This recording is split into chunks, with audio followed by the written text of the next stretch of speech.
So now let's talk about the two blends that we specifically have created to aid in weight loss.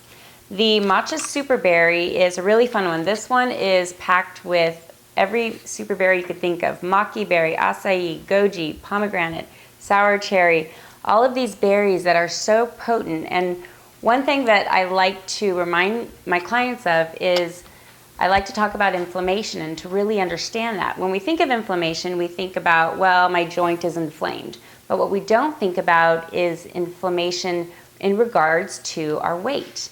Now, when your body is in a state of inflammation, that means your gut, especially, you can be swollen, you're bloated, you can't digest properly. And when you're inflamed here, it affects the entire rest of your body. So matcha and these berries specifically help to decrease inflammation. And when we do that, then your body can say, hey, okay, now I can get to that fat cell. Now I can break it down. Because when we are actually inflamed from our diet, we are acidic, the body stores fat cells, and we can't digest properly. So that is the perfect way to gain weight. So in order to lose weight and break down the stored fat, we need to get rid of the inflammation. So the berries, especially like maki berry, is very well known for weight loss because it's so anti-inflammatory. So it's really, really key. You hear about the anti-inflammatory diet. It's foods that are alkaline, that don't create inflammation, such as your veggies and all of your natural produce. But matcha and these specific berries will naturally give you that anti-inflammatory boost that your body needs. Another one that we love is the lemon ginger. This is great because it is also, of course, anti-inflammatory, but the lemon and ginger really work with digestion.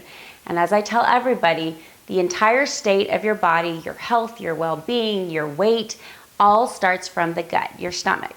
And if you're not good here, if you're not digesting and you're not absorbing, then the rest of you is going to be so out of whack. It doesn't matter how much you exercise, you're not going to lose the weight. You're not going to burn those fat cells. So with the lemon and the ginger, these specifically help get all those digestive juices going, and it helps digest the food. Also, it really helps with curbing your appetite.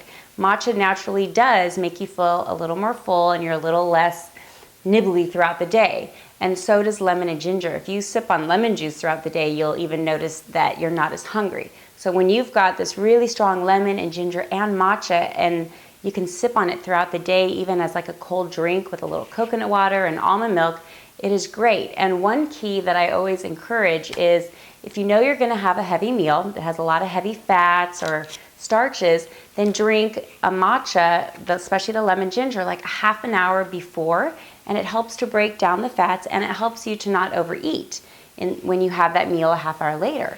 Another great key is 30 to 45 minutes or even an hour after a larger meal, drink the lemon ginger matcha or even the maki berry super berry tea, either one. And what it does is it helps to digest that food, because when you've eaten, it takes sometimes an hour for those enzymes to get in there, start digesting and breaking down the foods. Meanwhile, the food can turn into fat and ferment, and you get bloated. So when you drink the matcha, it actually gets those digestive enzymes and everything going, and it just breaks down that food, and it can go right through you and help you absorb it. And you can just feel amazing, and it makes a huge, huge difference. I do this all the time. It's my lifesaver. So these two products are great, great addition to your weight loss plan. And what we'll do is we'll talk about how to incorporate it in the 7-day matcha challenge.